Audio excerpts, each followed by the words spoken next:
Welcome back to Season 3 of Comic Book Nation, the official podcast of Comicbook.com. I am your host, Kofi Outlaw. And with me today, I have my co-host, Janelle Wheeler. Hey, everybody. Matthew Aguilar. Yo, yo. And back with us once again is Patrick the Wolfman Kavanaugh. What up, everybody? Guess who's back? Back again. Yeah, there we go. So, we're getting into summer now. The movie theater's coming back to life. And right now, horror is definitely king, queen, and everything in the royal family in between. So Patrick is back as our horror maestro to give us a review of The Conjuring, The Devil Made Me Do It. So we're going to lead off with that today because we're going to switch things up today because we have some interesting discussions to get to. We're going to talk about the big Star Wars crossover that just kicked off, some theories about Marvel's Eternals, Spider-Man 3, and some other fun stuff that we're going to throw in the comics realm as well. So be sure to stay tuned for all of that. But first, Patrick, why don't you tell us what are we getting with The Conjuring, The Devil Made Me Do It? Oh boy, what are we getting? Well, what's interesting, this is the third Conjuring film. This is in the proper series, so it focuses more on specifically Ed and Lorraine Warren, and it's once again inspired by one of their case files. This is the case of a man, the first instance of someone claiming demonic possession for the reason that he murdered his landlord.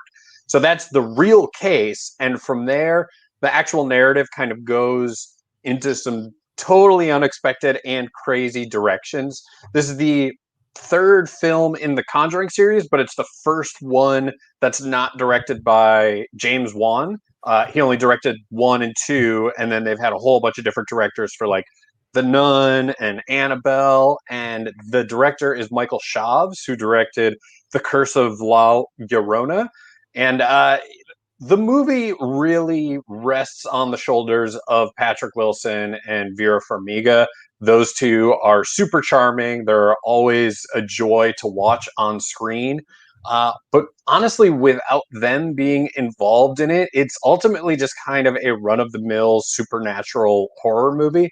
That's not to say it's necessarily bad. It just doesn't live up to the standards of the previous two movies. I think James Wan, as seen in Saw and Insidious and the Conjuring movies, Aquaman, like he really knows how to stage scares and scenes and exciting sequences. And this new director mostly kind of goes back to the traditional playbook of spooky things in dark corners. So it's fine. But really, without Ed and Lorraine Warren in this movie, it feels just like a spin-off. And especially when Annabelle Comes Home, which was the third Annabelle film, which Patrick Wilson and Vera Farmiga were both in. That definitely feels like a better Conjuring movie almost than The Devil Made Me Do It, for sure. Yeah, this universe has gotten kind of stretched out. I mean, until you mentioned it, my head was just kind of just spinning because I was just like, oh man, there has been like all these Annabelle's already through a trilogy and killing it. I didn't even think about that. Yeah, so I mean, it's pretty wild. But so this one is, I mean, you really kind of James Wan. I remember where I was in San Diego. I was at a Comic-Con when the first Conjuring kind of premiered, and I remember getting a screening hooked up out in San Diego and going to the theater and seeing this and being, because I had been one of the people who saw the preview of it, I think at like New York Comic-Con maybe or something like that, and been like, wow, I think this movie is going to be pretty good. And then like when I saw the full thing, I was just like, oh man, this is something special. But it really was James Wan and those kind of like sequences he put together, and that was James Wan doing his best Hitchcock in a horror kind of way, and it was really good. And the second one, I actually enjoyed The Conjuring 2 a lot more as I've seen it over the years. But yeah, you could really tell the difference when you got into some of these spinoffs where like The Nun, I was trying to get through that again the other day, with the exception of like Annabelle 2, which was, what's his name? Was that Sandberg? I forget. Sandberg, yeah. Yeah, David F. Sandberg, Shazam director, who showed something really special there. Like, yeah, they really just feel like kind of not schlocky, but just kind of like you said, run of the mill B movie. So yeah, and for anyone who has seen The Curse of La Llorona, like that was not billed as a Conjuring tie-in or a spin-off or a sequel, and then just secretly like the Annabelle doll shows up and F. Murray Abraham is in it as the character he played in Annabelle. So all of a sudden it was like, whoa, this is a secret Conjuring film. And that doesn't make it better. That doesn't elevate it at all. It's just like, oh, okay. And so that's almost what The Devil Made Me Do It feels like. It feels like The Curse of La Llorona, but we were able to convince Patrick Wilson and Vera Farmiga to be in this. And even though this is going to sound maybe like a little bit crazy once I actually vocalize it, but like the first two Conjuring movies, those are just haunted house movies. Whether you believe in ghosts, believe in the supernatural, you can kind of believe that the Warrens claim that this stuff happened, that families in Providence or in Rhode Island and a family in England, that they believe they were under attack by these supernatural spirits and supernatural forces, right? You can just be like, okay, I don't believe it, but sure, they think that happened, and the movie's an exaggeration of that.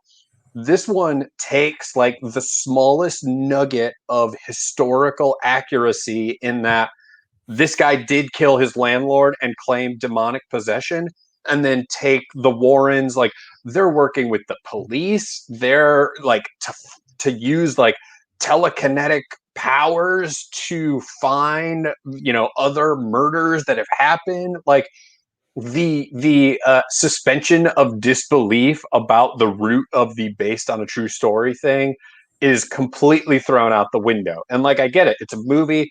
You might just think all of this is just stupid nonsense, unbelievable things that nobody ever went through.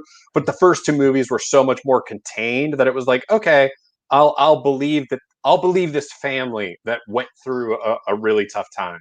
But So this one is The Conjuring and the Furious. yeah, I was going there too. Yeah, it is.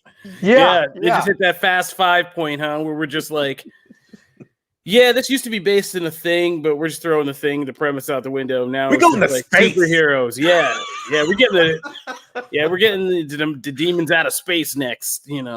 By the way, I would totally watch. Yeah, I would that too. Conjuring, I would totally watch. Yeah, I would love for like Tyrese to all of a sudden show up with like, the Ectomobile or something. Like, oh my God, it's all part of this universe. While he sings Sweet Lady. Oh my God. And I will say, I think I saw some people in the chat. I would give it a 3 out of 5. That's what I posted for my more full length review earlier this week. So it's fine. It's not like offensively bad, but I will say that like it's coming out on HBO Max and in theaters this Friday, June 4th. That I would definitely recommend, if you can safely go see it in a theater, then definitely go see it in a theater, because the way so many of these movies are crafted to work best in these dark theaters surrounded by other people, where you can like feel the silence in the theater to really amplify those scares that much more. But also, if you just put it on in the background on HBO Max as you're doing laundry, like that's cool too. Yeah, I mean, if you go to theaters, you can feel the real dread, even if the movie doesn't deliver, of other people's hygiene possibly around you. I mean, but it's a serious question in lightning round, Patrick. You have to pick one to see in the theater. You can only risk your life and your money so much. Is it The Conjuring, The Devil Made Me Do It, or A Quiet Place Part 2 for you? Oh boy, that is really a tough question. I would say that given the nature of etiquette of people in theaters, you're more likely to be less irritated and enraged by the people around you who aren't taking the title seriously and do not consider it a quiet place.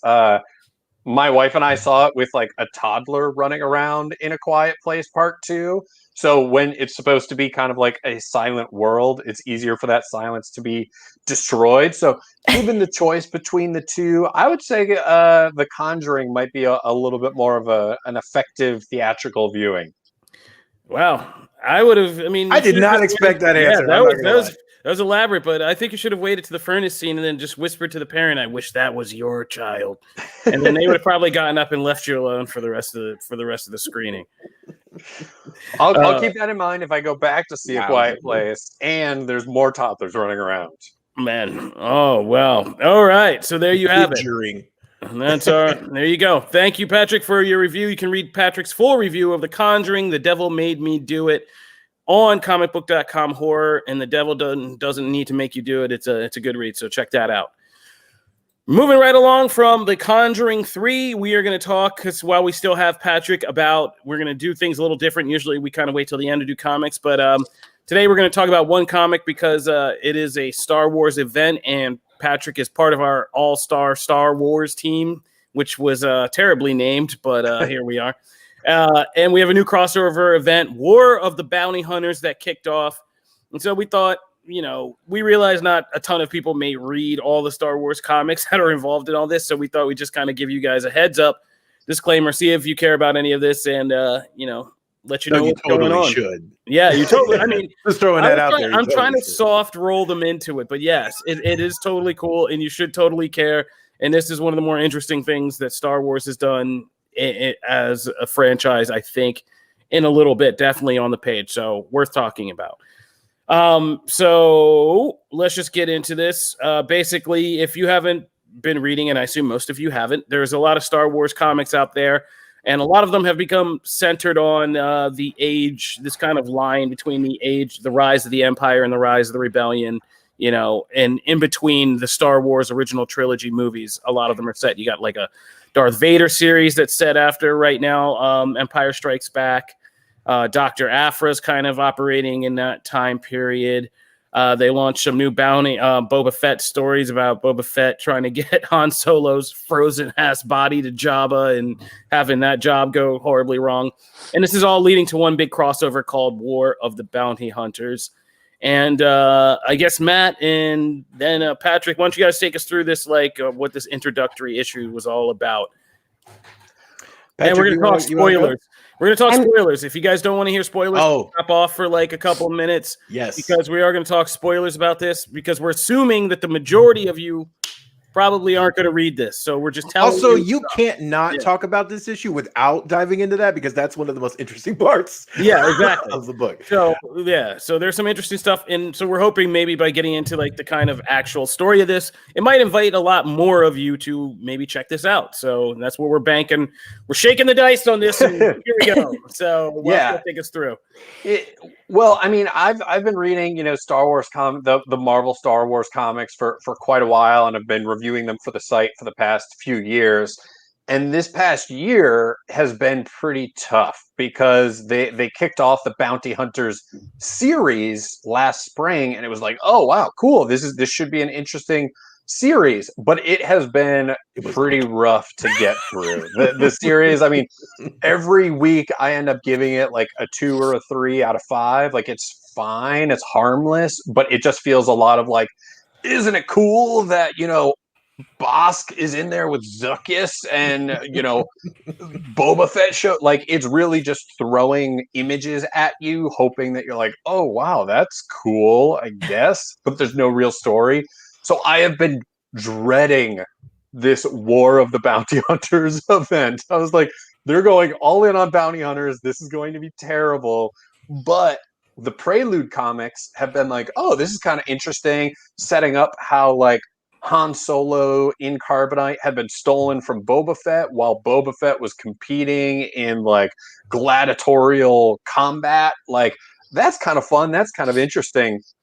And so now when War of the Bounty Hunters finally kicks off, it was so much fun and so rewarding. And even as someone who is pessimistic and like cynical about the whole idea of bounty hunters, all of the other, Darth Vader, Dr. Aphra, like everything has been, slightly and subtly building towards what's going on in this. So for people who haven't read the issue, essentially, Han Solo in Carbonite was kind of like malfunctioning and melting.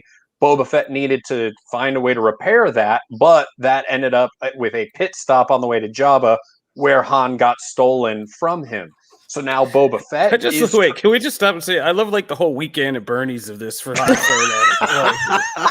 classic. Yeah, his body, his frozen body just getting like shifted He's around. just trying to get some gas at a gas station, and you checks in the back of the slave one, and Han's not there anymore. Where is he? But so now everybody is not only looking for Boba Fett because Boba Fett was the last person to have him, but also Han Solo himself. And that includes the Rebellion is looking for Han Solo. Darth Vader is looking for Han Solo because he knows that Luke's weakness is his friends. So by getting rid of Han Solo, he can take care of, one of his allies. So this is basically everybody's converging. The Hutt family has a meeting in this, which is awesome, by the way, to see them all interact. Yeah, and so the book is written by Charles Soule, who did the Poe Dameron series a few years back. Which, even though Poe Dameron might not be like your favorite character, it was one of the best recreations of like the spirit of the original trilogy. That blend of like, it was silly, but it was still about like hotshot pilot, and it was super fun. So him coming back, he has totally, merged all of these worlds because Dr. Aphra's in it. Spoilers, the big reveal is that Han Solo was stolen by Kira from Solo, a Star Wars story. Bros assemble. Like, they hinted at it throughout the issue, but when you finally got to that final page and realized, like, oh my God, Kira was one of the most compelling parts of Solo. No matter what you thought about the movie, the way they planted the seed for her to take over Crimson Dawn, like that was this big setup that we never got anything about. So when you finally get to that last page and it's Kira saying something like, Han Solo always said that we would always be together again, and then she takes her hood off. Me. It's a spin around. He was going to save me, and he's like, "Now you can." Yeah. That was vicious. And one of the best parts about that, by the way, is when you do a reveal like that, especially when they're based on people from movies, you have to get that likeness right. And they did such a good job here of actually, even Han, like the page before, it's like 2 pages before, it's a dead ringer, right? So that gives you another visual clue. But then when you get to that part, they don't even have to say her name. You automatically know who that is. I was going to ask about how much work was put into recreating what's her name's lips for this, like Amelia Clark. Amelia Clark, yeah. Because I was like, that's the first thing I said. I was like, wow, they really nailed it. That looks like Amelia Clark. I was like, I feel like you guys had to do a lot of revisions on the lips, but got it right. Very well done. And just like the subtle things, like you said, the blending of the world is great because I have started reading like all these comics, and I've just done it. I did it last year when we were on lockdown because I had the time, so I started reading all this stuff. The Darth Vader series, and you're right, the Bounty Hunter series was rough, but seeing how they've converged, I love Dr. Aphra. I really love these Vader series, including the current one. And bringing how they've centered it in what Soul does so well is like how there's a splash page about how Kira's explaining why she took Carbonite Han Solo and how he's really like the center of everything because of just his weird kind of misadventures. He's connected to like everybody, to Jedi, to gangsters, to the Empire, to like, and they double down. Yeah. I love the double downing of like, well, he's not a very good smuggler. Like he's not like they talk about that a couple of times. He's not very good at his job. It's like, yeah. But like, look at all the people he knows. And it's this, I thought that one splash page did more for like Han Solo's importance than like whole movies have done, But it was great. And it was like a great point. And you're like, oh yeah, kind of like, and so they take him.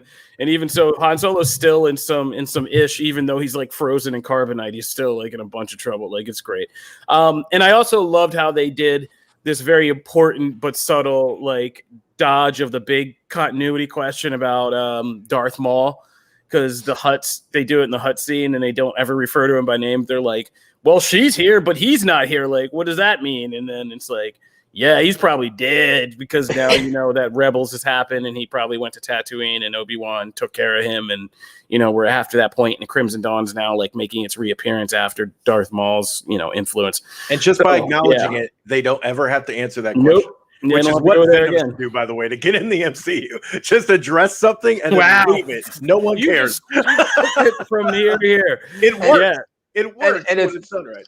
it's great because this is taking place between Empire Strikes Back and Return of the Jedi. So the only person who knows who Kira is Han Solo and Chewbacca doesn't know what Kira's up to. So you currently don't have to run the risk of like, but wait a second, how come in Return of the Jedi nobody was like, oh Han, by the way, your ex-girlfriend stole you before Jabba Hutt owned you as a trophy? Like, you don't have to worry about that because there's still plenty more issues, not only in War of the Bounty Hunters proper, but in also all of the spin-offs to explain how he ends up ultimately with the Hutts. And it's one of those things where you don't really know, are they doing this to capitalize on all of the abandoned ideas that they had for Kira that now they're not going to explore in live action because Solo's not going to get a sequel or whatever? Or is this kind of testing the waters of like, okay, people say they want more Solo,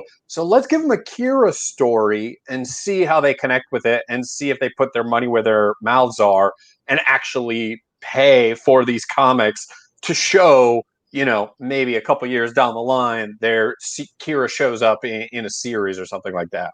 I think after J.J. Abrams' comments, we know that they don't know, so they're just going to see what happens. Yeah. Fair enough. Yeah. Making it up as they go along kind of thing and see what people, like you said, test the water, see what happens, make a decision. But and as we've learned in comics, a lot of times it's kind of like a writer talking to an editor and going, who can we use? And it really just depends on the month because like of whatever plans they had. And it's like, you know what? This character's free. And it's like, yeah, sure. Why not? Why not use that character? So like, I feel like sometimes that works to the benefit, who knows? I mean, I'm glad they're actually exploring this side of things. And it's, set so many years after and stuff like that. I think it works both ways. I think it works if they didn't have any other plans. And it also works if people actually go and support this and this gets a third printing or a second printing even. Maybe they do a Disney Plus series or something down the line. Oh my gosh, that would be awesome. And we got to take a break, but I got to say, I also love how this just like unabashedly is just like, oh, and by the way, yeah, Boba Fett's just like the Wolverine of this universe now. And that's what's great about this series is in the Bounty Hunter series, it was like, oh, you want Boba Fett? You got Boba Fett. Here's Boba Fett being cool and doing this. And War of the Bounty Hunters was like, no, he's kind of like disgruntled. He's very cranky. Like he makes some jokes. Like it's definitely less is more with Boba Fett. So Charles Soule really found like the right amount of Boba Fett to give Boba Fett fans. Yeah, I mean, it's just, he rightly so. He's just like, don't you know who I am? Like, that's his whole thing. He's like, I'm not going to explain anything to you, Boba Fett. I have expected him to say bub at the end of it. But, War of the Bounty Hunters, worth checking out. A good Star Wars crossover event. One of the better, ones I've read in a long time. And even if you don't read, if you haven't been really connected to these comics, like as a movie, like someone who enjoys the movies, but also is not a super fan, awesome comic. From my perspective, I loved this one. This is actually one of my favorites. So there you go. She will not shut up about it. She says she's getting a Star Wars tattoo this afternoon because she loves it so much. Full sleeve, yeah. Yeah. So there you have it. Yeah, War of the Bounty Hunters. It's going to be taking place. It's a crossover event, so there'll be a lot of Star Wars comics. Some of you might want to wait and get this in trade, but if you're just around, you're looking for some good summer read, this is a good one to check out if you're a Star Wars fan. So be sure to check it out. Patrick, I think you got to go. You got stuff to do. So we're going to, after the break, come back. It'll be just me, Janelle, and Matt. I know. Don't everybody drop off after that. But we got a lot more to talk about. We got some Marvel theories that have been hitting the internet and some new comics on the DC side we want to talk about. So stay tuned for all of that.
I was staring right at it, and it still got me. Did it Still get you? got me. Yeah, I was staring right at it too. I'm like, okay, I'm ready. Let's go, and it still scared me. Yeah. Man, this intro music, I I tell always you, just turn my volume down. I can't do that. I got to be ready. I got to Yeah. be ready when He's we gotta be go. ready. All right, here we go. Understand. Yeah. By the way, Yes, Lou So- Acosta. I know it scares me every time, and I was staring right at it. I know. well, no, so we actually have breaking news Oh, in the go. WWE side of things that just hit literally. So for those people who have been following our WWE coverage, it had been kind of rumored that there would be some more releases coming because of talent and budget cuts. And it looks like some big names have just been released. So it looks like right now the list is Braun Strowman, Aleister Black, Whoa. Ruby Riott, Lana, Santana Garrett, Whoa. and Buddy Murphy have all been released from the company, Whoa. which is I even know some of those. which is freaking huge. Aleister Black was literally on TV or 2 weeks ago. He made his Oh my return. I gosh. wrote about his making his re-debut, and he's gone. Grand How the- opening, grand closing, huh? Man, that is. oh my lord, man! Lana gone. Like that's a Yeah, geez. Lana. I mean, that was huge. That is pretty crazy.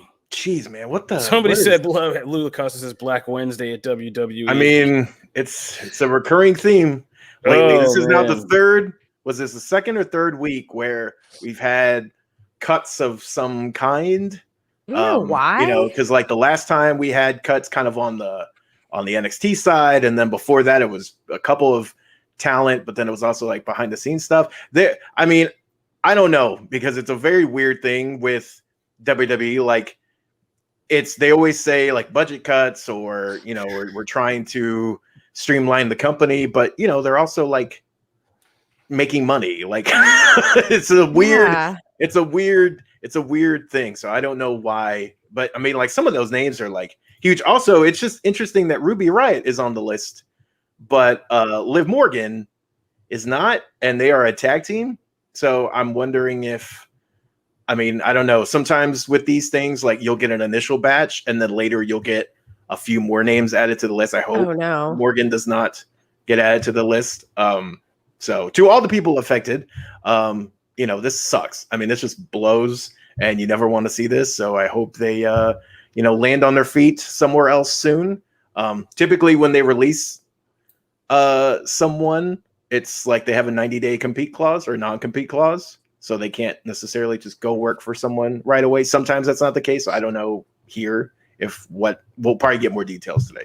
But yeah, so that's WWE stuff. Good Casey Lord. in the chat says maybe new companies will begin popping up now from this. What are the odds of that? I mean, how easy are new companies to just like fire up and begin? Right. I mean, you don't get AEWs all the time. I Yeah. mean, those don't come around that often. Now, the good news is, I mean, you know, Impact has picked up a lot of, you know, people that were formerly on the WWE roster. AEW has picked up some.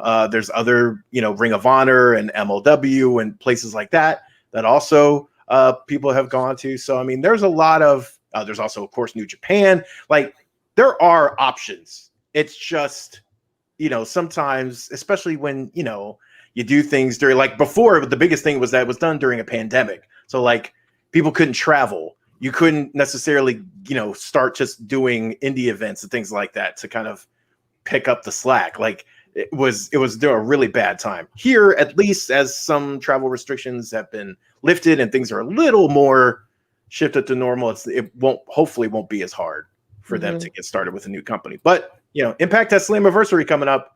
And last time around, we saw like literally, I think it was like 3 or 4 former WWE stars pop up there. So I would say, you know, you might see a couple of these names, but there's already a lot of people on these rosters. So I don't know how much, you know, more they can.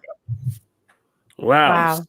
So that was a twist. Live, getting just into all of these WWE releases. Those are some big names, man. I thought WWE was the only like sports entertainment getting the money last year. Like, Yeah. They are. Yeah. what is going on? They literally are they're still making money.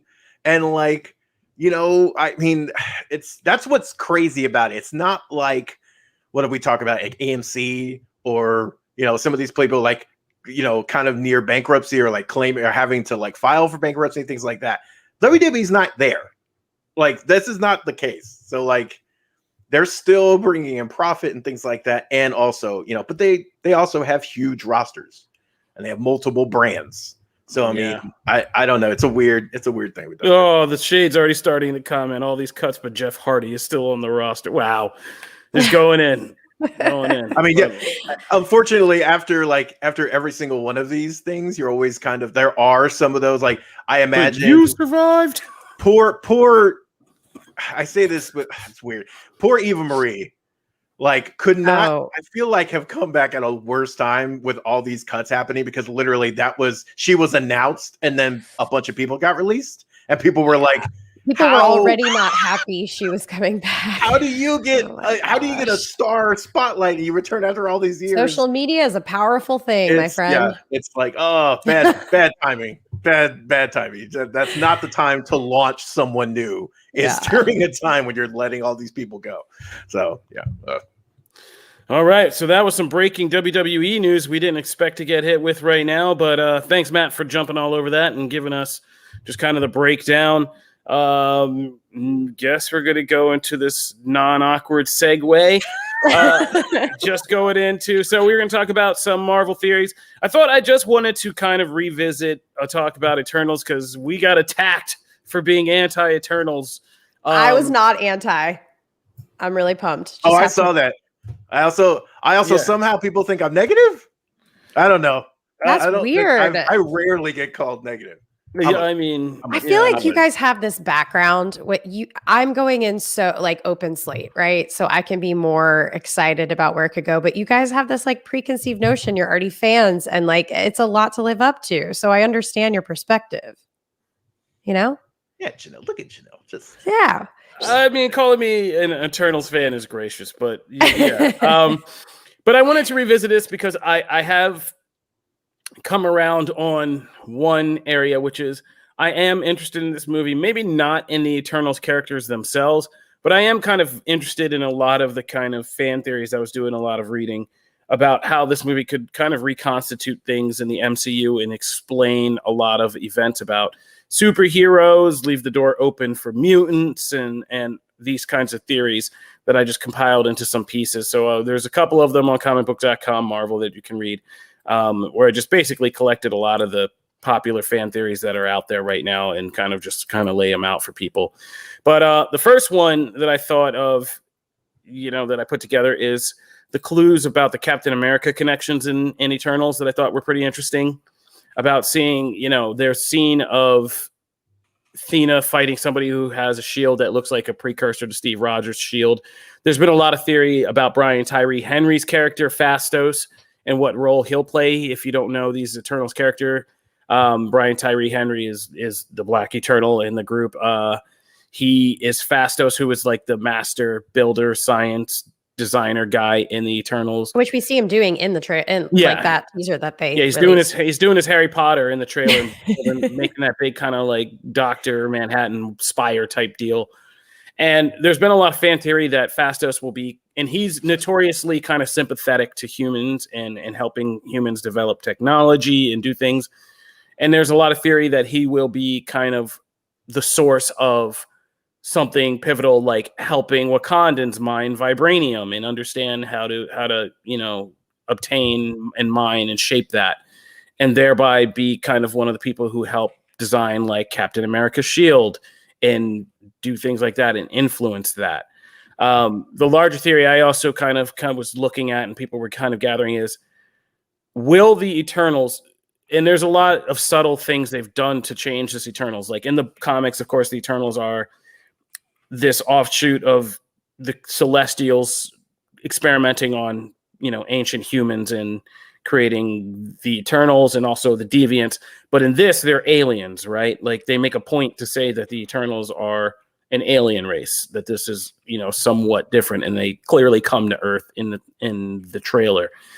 And they are kind of the source of helping guide humanity, both kind of technologically, but also perhaps physically. And it's kind of a theory that some people have that I'm really kind of sinking into, that we'll learn that Captain America and the super soldier serum and all of that was kind of something that was guided by the Eternals, and to kind of make humans reach a higher potential, and that Steve Rogers will be the kind of signal of why they maybe went into hibernation and feel like they could just take their hands off the wheel after they began to see humans develop into superhumans, and that's why they've been asleep.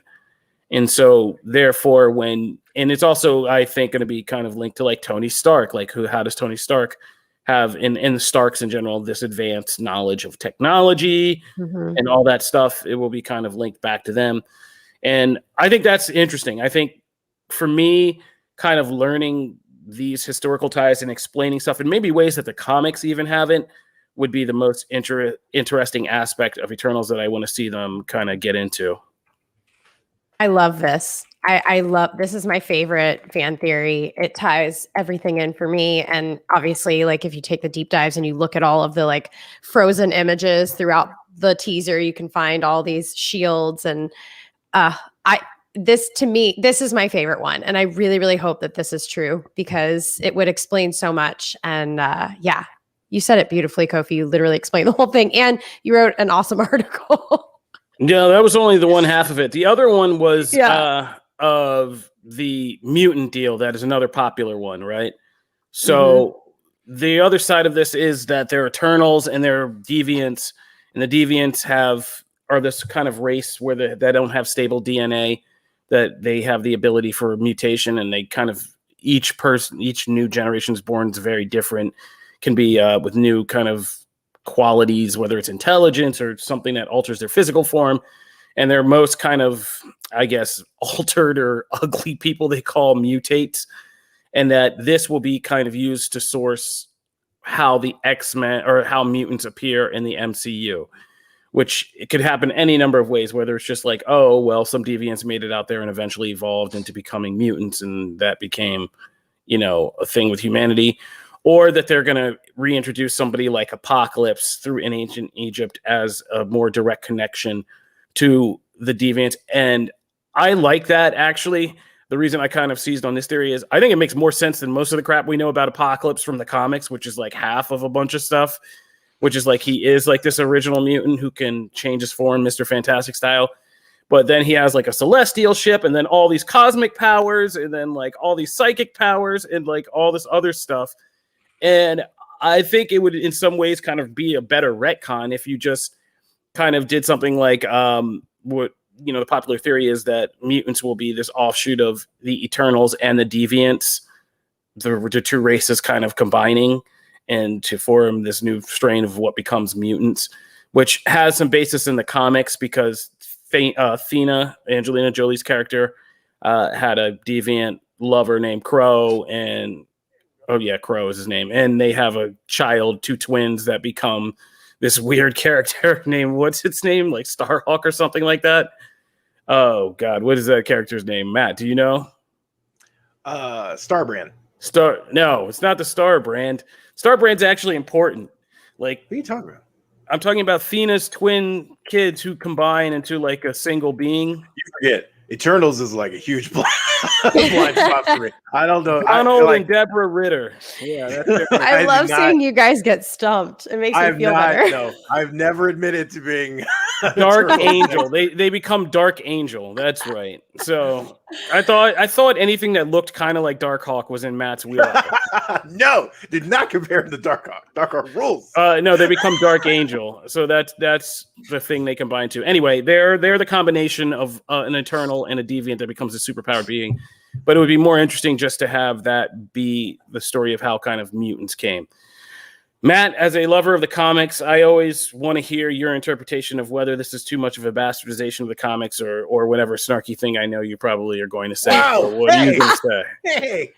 So what are you going to say? I might get called out for being snarky on Twitter instead of negative. Positivity. So, okay. You know how I feel now about theories. You know how I feel like WandaVision forever like changed like how I look at theories, because like 99% of them are going to be complete BS by the end of it. Like it's just going to happen, and the ones that kind of sort of get one thing right don't count, right? Because it's like if the theory is 8 paragraphs long, if you get 2 sentences right, every squirrel finds a nut, right? So I'm not going there. I will say I do actually really like the Apocalypse theory of having him be somehow related to like, you know, either that combination or like Deviants got out or something like that. Having him tied to that because you really wouldn't be doing a ton of damage, or I don't think you're going to piss some people off. But not really, because you would explain how this dude has all these powers, how he's able to live forever, how his origins are so nebulous and they've been messed with and tweaked for so long. I think it would actually be a benefit in that case if they kind of use this to kind of backdoor Apocalypse in. Now, I don't know how I feel about like the combo of like their union being where mutants come from. I'm not like crazy about that. I more like the kind of thing where the rift they did in the comics where, you know, a celestial, essentially a corrupted celestial kind of ended up being the catalyst for mutant kind. I kind of like that because it still does the same thing. You're still tying it into this overall story, but it's not so like, oh, hey, the Eternals and the Deviants are like mom and dad. It's weird. Like to me, like that, I don't know. It goes into like stuff of like, I'm not so fond of that. I'm more like something happened because of that battle or during that battle, and then the long-term ripple effects, you know, have it to where you can almost do it like Inhumans if you really want to, where, you know, the seed is planted there, but it took years and years and years to kind of manifest, and then you're starting to get mutants born, right? Just because of, you know, evolution and just natural proceeding at time and stuff. I like that. But again, we also said the hexes were Mephisto. That turned out to not be the case. We went on a whole diatribe about how all the hexes suggested all these people, and none of them ended up being the case. So I don't know if I buy the Cap thing. It's fine in theory, but I don't know if I buy that yet. But I do like the Apocalypse thing. So hey, I was positive. See, look at me. I think I'm positive. Hey, maybe the Eternals made superheroes, the Deviants made mutants. You know? And then they gotta one day come together and go to war, Matt. See? Do you think we'll see Thanos versus X on the big screen? Don't bring up that trash pile of comics. I just wanted to see you get that. All right. You guys can check out these theories on Comicbook.com, Marvel. What do you guys think about the Spider-Man 3 Sinister Six? So we're hearing that the reason why we're getting back like William Dafoe's Green Goblin, Alfred Molina, who already spilled the beans, he's definitely coming back as Doc Ock. Jamie Foxx as Electro, and possibly some others, is because we're going to see that William Dafoe will be the big bad of the movie as Norman Osborn, who forms this kind of multiverse Sinister Six from characters, including characters from both the Spider-Man trilogy films and the Amazing Spider-Man films. So that's going to be, Doc Ock, Green Goblin, Sandman is a possibility. Thomas Hayden Church is Sandman, the Lizard, Rhino, and Electro. So because everybody was really wanting to see Paul Giamatti's Rhino again. Well, they're all. Some rumors have come that said some of these will get redesigns, meaning the costumes that sucked will probably get upgraded. That was so terrible. I love how they throw that in there. You don't really have to change much with Alfred Molina, I don't think, because if this is true, I am so happy for Thomas Hayden Church's Sandman. I loved that Sandman character, that version of the character, and it totally got overshadowed because obviously of everything else that was going on in that movie. And you now know that like Sam didn't really want to do that. Like all that stuff has come out, right? So like it felt like that was the story. You can tell that was the story he wanted to tell because that had the most emotional resonance throughout the whole thing. I would love to see that version get a little chance to kind of return in the spotlight. Also, Sony just really wants to do their Sinister Six movie. They have been trying to figure out how to do this damn movie for like, it feels like 2 decades. No, it's trust me, it's been long. I've been writing Sinister Six stories for over a decade. So if this is the way, this is good enough for me. Does this make you happy, Janelle? Like, are you down for this? Yes, but I kind of am still in this headspace of like Bucky Stan says it in the chat. I don't know if they can give Peter enough story / screen time with all these other characters. I know we've talked about this a bajillion times, but I feel the same way. So I'm excited, but I'm cautious because I freaked out with all these WandaVision theories and lost my mind. And I don't believe anything until I see it, and I don't know how they're going to achieve anything. And I'm trusting that they know what they're doing, but I feel less hyped the more information I get, because I'm kind of like, I don't want too much information. I just want to go in and experience it, because I ruined myself with WandaVision. Yeah, you're on the other side now. You can never go back to I just know. being an unknown, to being an oblivious fan. It's over. Yep, it's over. You're one of us now. Yeah. But I am really excited to One see some of these of us. characters that I really love. So Yeah. Yeah, I mean, Peter, we'll have 3 Peters. There won't be enough screen time for Exactly. anybody. yeah, Dialogue will be handled by 3 Peters, will be split evenly, and 6 villains. So everybody gets a line here. That's So what the movie should be called, by the way. It's Yeah. 3 Peters. It shouldn't even be Three. called Spider-Man. It should be called 3 Peters. 3 Peters, 6 foes. Yeah. I love that. There you go. I love 3 it. Peters, 6 foes. Yeah, so we're gonna see. I mean, I think there's a reason this Spider-Man trailer, which we hoped was going to be here for the purposes of this podcast yesterday, but on Tom Holland's birthday, happy birthday, Tom Holland, quarter century old. But yeah, no, it didn't arrive. But I think this could be one hell of a trailer if even half these rumors are true. So this could get pretty wild pretty fast the moment they start showing off stuff from this first Spider-Man trailer. So I'm really kind of just excited to see what pans out. And if like none of this is true, I think I'll laugh, but also lose my mind at the same time, like that Kristen Bell gif. Like I'll be like laughing and just like kind of sobbing. But we'll see what happens. It's gonna be fun. It's gonna be fun. All right, Matt, take us over. This is all on Comicbook.com. Marvel. We got breakdowns about all this stuff. Go check it out, because this is kind of a fun period where Marvel movies are coming back, and we're in this rare period where we haven't had any.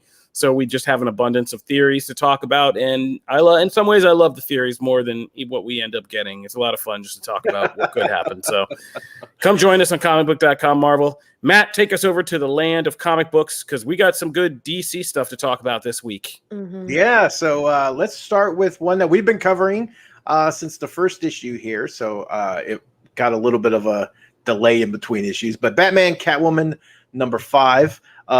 This one is very much, we talked about, oh, by the way, spoilers incoming for both of these books, so in case we want to flash the bar or anything like that, but spoilers coming. So we left off, we've had kind of future Selina meeting Joker, and it seemed killing Joker in the future. And of course, then we've kind of been bouncing back between 3 different timelines, one in the middle where Selina is kind of working with Joker and kind of hiding stuff from Batman, then another one that's kind of in the present, and then of course that's where we have the Phantasm and all that. So this continues here, but last issue I remember us not being so hot on that one, because it was probably the worst violator of, like, it was too much going on. It just jumped around. Yeah, it was very confusing. Here is, I feel like, again, these 3 timelines, whether the debate is whether you needed 3 timelines or not, I feel like it could have been 2 and it probably would have hit what it needed to hit. But this one, to me, kind of found the balance again, because a significant portion of this takes place in the future, and we get to see future Harley Quinn responding to the death of Joker. And there's this fun kind of, but surprisingly brutal fight between them, but it's less about the fight and more about the dialogue that, Selina's just kind of telling Harley a bunch of stuff and kind of spilling all the tea about her and all this stuff. That's really interesting. And then the stuff we see between Selina and, Phantasm, and their kind of meeting that they have, and her trying to get Selina to kind of understand where she's coming from, and we see kind of Selina fighting between that, call, that Batman thing of, like, being a hero and not, she's kind of right in between. She's kind of between going full villain or full hero, and there's some interesting dialogue there. So I thought this was a return to form for it. It doesn't move the plot forward a ton. Like, if you were to really kind of see, like, where things have really progressed as far as the mystery and things like that, we don't get a lot there. That's not really what this issue does. So if you're looking for that, you might be disappointed. But I thought, just as the story it is telling and the interactions between characters, I thought was really interesting. So, what did you guys think? I think that the one that's still dragging it down a bit is the one in the early days of Batman's career, in his relationship with Catwoman, which is her drunk, I guess the drunk sequence in this one. Because that just kept throwing me about, wait, where am I again? Because it's just too confusing with the present day.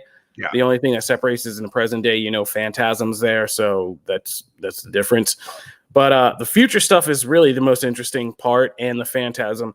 I think you could have really done something about how this event with Phantasm affected this future reality and still been fine. You didn't need this third angle, but it wasn't bad. As you said, it was much more of a balance in this one, and future Harley Quinn in this one was really good. And that whole sequence with her and Selena, like you said, it's really funny and kind of sad and brutal at the same time, because it's these two women who have been like allied with these two men who are obsessed with each other. And it just gets into like a lot of weird overtones about Batman and the Joker and their place in that whole thing. And it was just a really good fight, duel conversation to see. And like you said, it gets insanely brutal with what they do to each other. So that was pretty good and pretty entertaining.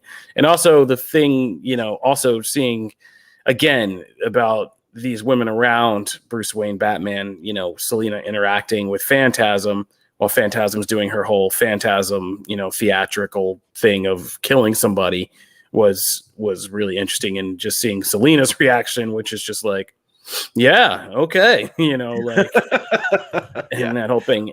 If nothing else, this is a good Catwoman story, if nothing else, at the heart of it, and just showing you kind of the very complicated character that is Selena Kyle. Agreed. Yeah. Janelle with Joker being it's weird because he's not in this issue at all, but he's such a big part of things. What do you think? Yeah, I mean, I love Catwoman now. She's getting her moment. Like, I'm not even thinking about Joker in this, which is nice because Joker is thought about constantly. He's mentioned constantly. I feel like he's one of the most featured, comic book characters of all time. So it's been nice to really break down her perspective, Catwoman. Just shout outs to the artist for putting an older woman with wrinkles in a crop top and skinny jeans. Very interesting fashion choice. Loved it. Older women can wear crop tops too. I loved seeing Harley. I love that she's, wearing the mask. She probably is a little superficial, so she wants to cover her aged face. I really related to Harley more than any of them, but I love seeing these characters in later on in life. I always think about that. What are they going to do? When do they stop? Right. What happens when they age? Because these are ageless characters. We just keep seeing them over and over and over again. As young, vibrant heroes, villains doing crazy stuff. It's just a cool perspective. I am a little over the whole Christmas vibe. It's summer. So if we can stop hearing jingle bells in the background of every comic, that would be great. But other than that, I mean, I love the artwork, and I love, Selena's daughter coming in at the end. What the heck happened? And it's been a treat. I really like it. And yes, this issue is so much better than the last one. And I hope that's going to keep, going in that direction. I just keep wondering what word, he had filled in, Tom King had filled in for, when Selena says the world is filled with crazy and she has this curse word in there. Yeah. Because I kept trying to insert words. For me, it's the F every single time. Yeah, I mean, I went with that, but it didn't I guess I didn't maybe flip it around a different way. But anyway. Get him on here and ask him. Yeah.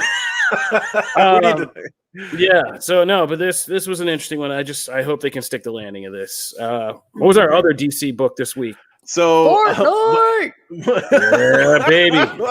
So I think we're seeing slowly this series win Janelle over. I don't know. I'm seeing different reactions when we mentioned Fortnite, because it went from I hate Fortnite. It went from I hate this book to now celebration. So I feel like Fortnite. Now I'm going to actually play Fortnite. What is wrong with me? That Thanks right there a lot, DC. Is music to DC's ears. The whole damn point of this book, right? So of course we're going to get into Fortnite. And so right here, I'm actually got it pulled up here. Yeah. Batman So Fortnite. Batman I always forget the whole title. Batman Fortnite 0 Point. So this one actually in the last issue, of course, it kind of left off, for those who don't remember, left off with Deathstroke holding Catwoman at gunpoint as Batman was kind of trying to get ready to leave. And no, he got out. Did he get out? Yeah, he got out. Yeah, he gets out of the game loop, but he gets back to the quote unquote real world, only to find that he's not the only one, obviously, and that there are like a group. There's like a group of people, and of course, it includes some favorites of Fortnite players. Fortnite skins. Got to get those in there, right? And that like they're all knowledgeable about what's happening, and like Deathstroke kind of fills them in on all the stuff that's happening. They can talk now, of course, so that's actually kind of nice after having so many issues of no dialogue, but kind of having everybody's mind. This issue, like, what's fun for me, I didn't love this issue as much as other issues because the like mystery the mystery part of it and the detective part of it didn't hook me as much as it had previously, but that might just be me. I also don't have as much of like a love for like the Fortnite characters, and they take a bigger role in this book. It's not just Batman and Catwoman. Oh, yeah. It's a mix of people. The hook at the end was interesting. Like that kind of sort of started to pull me back in. But I mean, it was still really fun. I still really enjoy it. Again, this series is really fun. It's really good, and I cannot believe I'm recommending this series. I'm going to say, here's why I like this one. It's different. Like you said, it was great to have this kind of Batman detective story that took a favorite movie concept like Live, Die, Repeat and kind of put them together in a Fortnite setting. Here's what I liked about this one. First of all, they take all these like kind of gimmicky skins from Fortnite and give you these characters. But Batman essentially in quick time assembles a Fortnite Justice League together. Like a same way he would like a real Justice League, where him at like the center, and even Deathstroke is like on his side, and they're all now united to like solving the problem of this island. But what you get is this kind of new kind of mystery in the sense of instead of Live, Die, Repeat, you're basically got lost now, right? Like all these people came to an island, and they're all kind of saying, we're these kinds of people, but you have these flashback sequences that show like, what they were doing on the island and stuff like that, and what they were trying, and some of it's like real kind of sinister and ominous. You have a great Batman Catwoman romance moment that's like better than half of the stuff we've had when they were just talking about how they know each other, and she's just like, this is a great version of Catwoman too, who's just like guessing, and she's just messing with him. She's like, "Who do you think we are? Are we like enemies? We like coworkers, friends?" And she's just like, "Husband and wife," and he's like, "Yeah, awkward." Yeah, but and then the mystery at the end is again now we're on some lost stuff, right? Like we're on this island together trying to get off. Somebody's like pulling the strings, but not everybody is who they says they are. Who they say they are. And there's a smoke monster. Yeah, and there's a smoke monster. So there's like a new kind of mystery to this, and it just every time I read this, I'm just like, this has no right to be this enjoyable. Like, they fight golems. Like, this is an absurd thing, and yet it is, as somebody on Twitter said, this is like some of the best Bat content like I've gotten in years, and it's absurd that it's through a Fortnite comic, but here we are. Yeah, I agree. So Janelle, yes, are we officially hooked on this? Yeah, Team Batman Fortnite, not the game Fortnite. I just have to make that very clear. I'm surprisingly pumped about this. I look forward to it every time you're like, we're gonna do the Fortnite. I was like, yes, we're gonna do Fortnite. What is wrong with me? I'm so mad at myself, but really, really into it. Very interested. If you don't know anything about Fortnite, like myself, and you don't know any of these characters, it's okay because it's still cute and interesting. Like there's a fish. I don't know where the fish comes from. I guess the fish is a Fortnite character. Yeah. But when the fish meets his demise, I'm like, oh, I liked the fish. Like he was cute and sweet. And so Yeah, even if you don't know anything about Fortnite, I think you can still enjoy this for like what it is. I think they do a good job of explaining what the storm is, how the rules of the world work, even if you don't really know what Fortnite's about. So, yeah. For sure. So real quick mentions, because there was actually a lot of really good comics this week. If you are looking for some fun Batman content that's in the main continuity, the newest issue of Batman, I believe it's 109, actually has a really, there's a lot. Ghostmaker is like the MVP of the series. He continues to be like the best part of what's happening in that series. Kind of with him and Harley Quinn is also much better than it has any right to be. Right. It's so good. Like their dynamic is great, and he's kind of almost sort of mentoring her. It's this weird thing. But there's one great sequence where he reveals his cave, essentially, which is like this really high-tech, nice base called the Haunt, which is a freaking great name, by the way, for someone named Ghostmaker. And he's like all these little things of like, he's revealing how he's still always in competition with Bruce. So like Bruce has a dinosaur in the Batcave, and then he, to top him, built a bigger dinosaur. Like does not care about dinosaurs at all. Just wanted a bigger one. And then he's also developing his own car. But like she asked him about it. She's like, "Oh, like this is a really cool car." And he's like, "Nah, it's not. Can't beat the Batmobile." So he's gonna like completely trash it and build a new one. And like there's always just this narcissism in him about trying to kind of always outdo Bruce. So like that stuff's really fun. Like the Ghostmaker stuff in this book is really good. So if you are looking to give some Batman stuff, you have a bevy of choices. There's like 9 Batman books at the moment. But this is that part is one of the best parts of this current series. Also, Catwoman, if you're looking for a Catwoman storyline, there was a novel that was done called Soul Stealer that came out last year or 2 years ago. I think it was last year. And now there's a graphic novel adaptation of that story, which is up on Comixology and, of course, in your local comic store. Really, really interesting because this is like it's familiar enough. It keeps all the core concepts of Catwoman, the stealing, the heist stuff, and that fun stuff. But it really turns her origin around, and she's got a little sister that she's kind of trying to protect, and you see like she's taking on fights in arenas to make money, and that's kind of where things start. And then she ends up kind of doing some things that like are you would more associate with like Bruce's backstory. And then kind of we get to the present, and it interacts with Batwing because Batman is not in Gotham at this point. So Batman's not in the story at all. It's really a Catwoman and Batwing story, but more importantly, it's a Catwoman story. It's really good. So if you are looking for something different, I would suggest that. Also, Poison Ivy and Harley Quinn both show up, and they're a little different than what you'd expect. So, I mean, if you're going to look for one, that would be what I would recommend. So that's comics. You had the next thing too, didn't you? Well, I figure we'll skip that. We'll come back to that next thing because I know we're kind of running short on time, so we can hit that next week. All right. Matt's mysterious subject next week. Oh wait, Janelle, did you read the Captain? You read the Captain Marvel Doctor Strange tie-in thing. Oh my gosh, I love it so much. Okay. I've only read 3 books in the whole Captain Marvel. But it's the ones where she's tying in with Doctor Strange, and on so many levels, I am just tickled, so excited. I love it so much.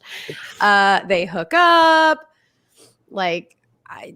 he's teaching her how to use magic. I'm currently on the book. I had to backtrack because Matt sent me the one where they are somehow swapped bodies. So she's trying to figure out how the heck to navigate his powers, and he's trying to figure out how to use hers.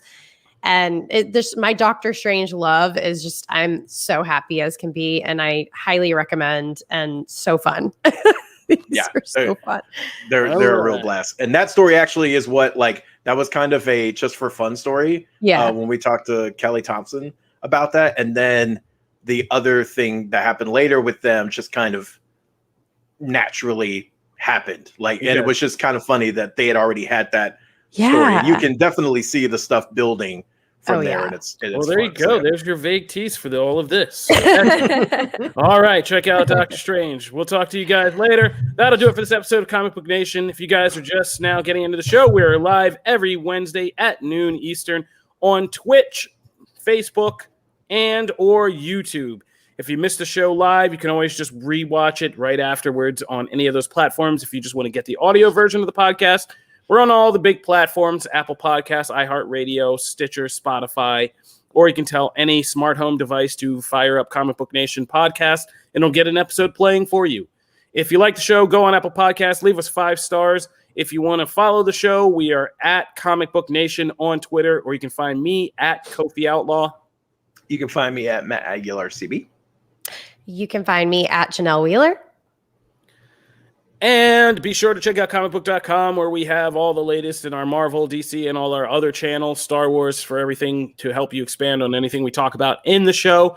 Thank you guys for tuning in, and we'll see you next Wednesday. Peace. Bye, guys.